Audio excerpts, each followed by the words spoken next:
Hello friends, मैं आपका अपने चैनल मनीष आर्य स्टडी में स्वागत करता हूं। फ्रेंड्स, आज की इस वीडियो में हम जानने वाले क्लास 9th कक्षा नौवीं एमपी बोर्ड में जो अभी आपकी 19 सितंबर, जी हाँ फ्रेंड्स, 19 सितंबर 2022 से त्रैमासिक परीक्षा प्रारंभ होने वाली है। इसी की तैयारी के लिए हिस्ट्री, जो आपका इतिहास,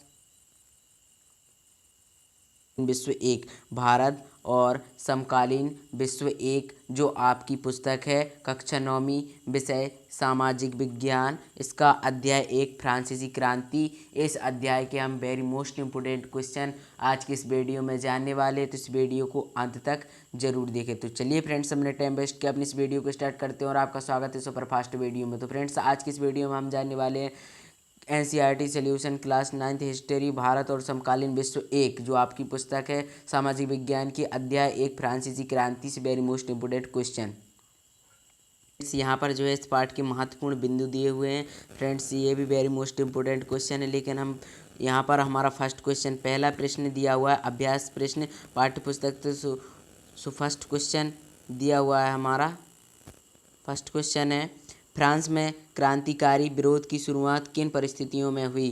फ्रांस में क्रांतिकारी विरोध की शुरुआत किन परिस्थितियों में हुई? क्वेश्चन का आंसर होगा निम्नलिखित परिस्थितियों के कारण फ्रांस में क्रांतिकारी विरोध की शुरुआत हुई। तो फ्रेंड्स, इसका उत्तर होगा यहाँ पर दिया हुआ है सामाजिक परिस्थितियाँ।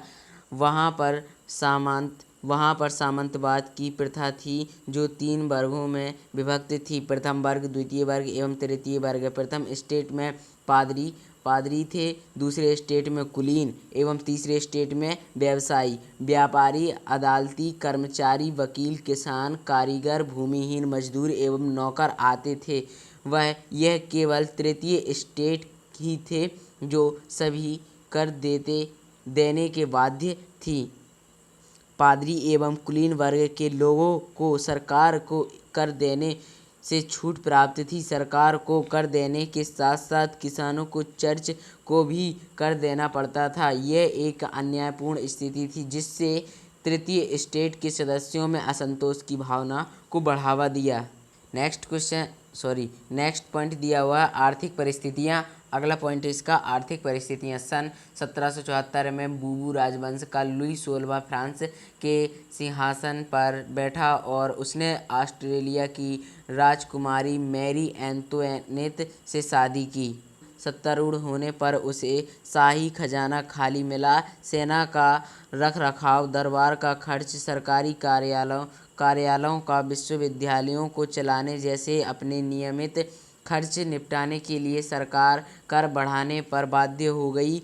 कर बढ़ाने के प्रस्ताव को पारित करने के लिए फ्रांस के सम्राट लुई 16वें ने 5 मई 1782 को स्टेट के जनरल की सभा बुलाई। प्रत्येक स्टेट को सभा में एक वोट डालने की अनुमति दी गई। तृतीय स्टेट ने इस अन्यायपूर्ण प्रस्ताव का विरोध किया। उन्होंने सुझाव रखा कि प्रत्येक सदस्य का एक वोट होना चाहिए। सम्राट ने इस अपील को ठुकरा दिया तथा तृतीय स्टेट के प्रतिनिधि सदस्य विरोध स्वरूप सभा से वॉक आउट कर गए। फ्रांसीसी जनसंख्या में भारी बढ़ोतरी के कारण इस समय खाद्यान्न की मांग बहुत बढ़ गई थी। परिणाम स्वरूप पावरोटी अधिकतर के भोजन का मुख्य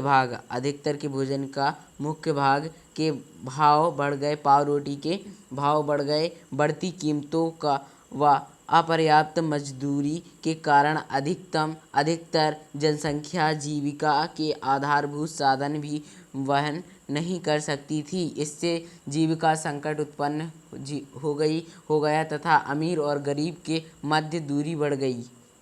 नेक्स्ट तीसरा पॉइंट दिया हुआ है दार्शनिकों का योगदान। 18वीं सदी के दौरान मध्यम वर्ग शिक्षित एवं धनी बनकर उभरा। सामंतवादी समाज द्वारा प्रचारित विशेषाधिकार प्रणाली उनके हितों के विरुद्ध थी। शिक्षित होने के कारण इस वर्ग के सदस्यों की पहुंच फ्रांसीसी एवं अंग्रेज राजनैतिक एवं सामाजिक दर्शकों द्वारा सुझाए गए समानता एवं आज़ादी के विभिन्न विचारों तक थी।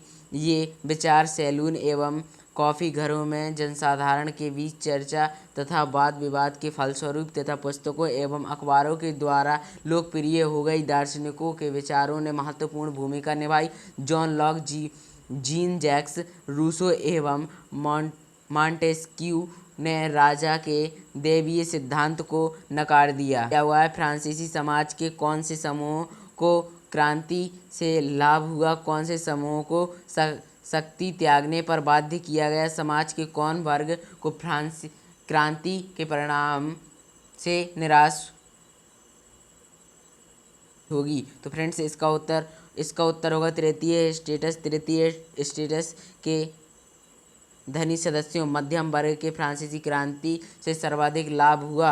इन समूहों में किसान, मजदूर, छोटे अधिकारीगण, वकील, अध्यापक, डॉक्टर एवं व्यवसायी शामिल थे। पहले इन्हें सभी कर अदा करने पड़ते थे व पादरियों एवं कुलीन लोगों द्वारा उन्हें हर कदम पर सदैव अपमानित किया जाता था, किंतु क्रांति के बाद उनके साथ समाज के उच्च वर्ग के समान व्यवहार किया जाने लगा। पादरियों एवं कुलीनों को शक्ति त्यागने पर बाध्य होना पड़ा तथा उनसे सभी विशेषाधिकार छीन लिए गए। समाज के अपेक्षाकृत निर्धन वर्गों तथा महिलाओं को क्रांति के परिणाम से निराशा हुई होगी, क्योंकि क्रांति के बाद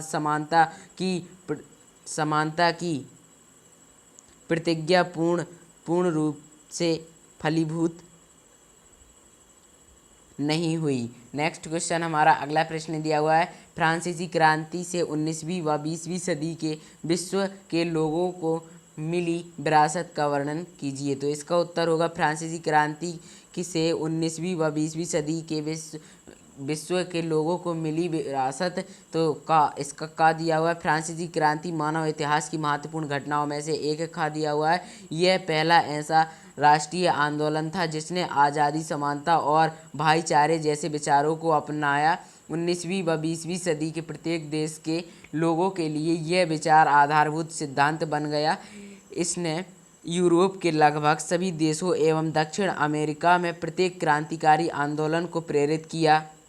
दिया हुआ है, इसने यूरोप के विभिन्न स्थानों पर घटित सामाजिक एवं राजनीतिक बदलाव की शुरुआत की। तो फ्रेंड्स इसी प्रकार यहाँ पर दिए हुए हैं, तो आप इनको पढ़ सकते हैं। नेक्स्ट क्वेश्चन है हमारा, अगला प्रश्न दिया हुआ है, उन लोकतांत्रिक अधिकारों की सूची बनाएं जो आज हमें मिले हुए हैं और जिनका उद्गम फ्रांसीसी क्रांति से हुआ है। तो इसका उत्तर होगा वे लोकतांत्रिक अधिकार जिन्हें हम आज प्रयोग करते हैं तथा जिनका उद्गम फ्रांसीसी क्रांति से हुआ है। इस प्रकार है का दिया हुआ विचार, अभिव्यक्ति का अधिकार, समानता का अधिकार, स्वतंत्रता का अधिकार, एकत्र होने तथा संगठन बनाने का अधिकार, सांस्कृतिक एवं शैक्षणिक अधिकार, धार्मिक स्वतंत्रता का अधिकार, शोषण के विरुद्ध अधिकार, संवैधानिक उपचारों का अधिकार जो है इस क्वेश्चन का राइट आंसर होगा। नेक्स्ट क्वेश्चन, अगला प्रश्न, क्वेश्चन नंबर 5, क्या आप इस तर्क से सहमत हैं कि सार्वभौमिक अधिकारों के संदेश अंतर्विरोधियों से घिरे हुए थे?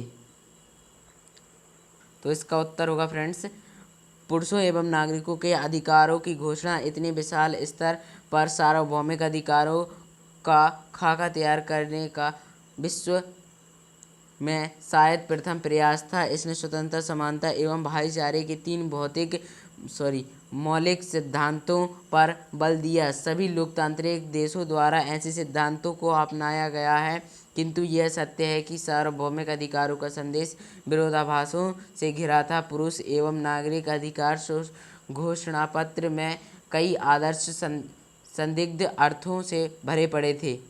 और इसका नेक्स्ट का दिया हुआ है, घोषणा में कहा गया था कि कानून सामान्य इच्छा की अभिव्यक्ति है। सभी नागरिकों को व्यक्तिगत रूप से या अपने प्रतिनिधियों के माध्यम से इसके निर्माण में भाग लेने का अधिकार है। कानून की नज़र में सभी नागरिक समान हैं, किंतु जब फ्रांस एक संवैधानिक राजशाही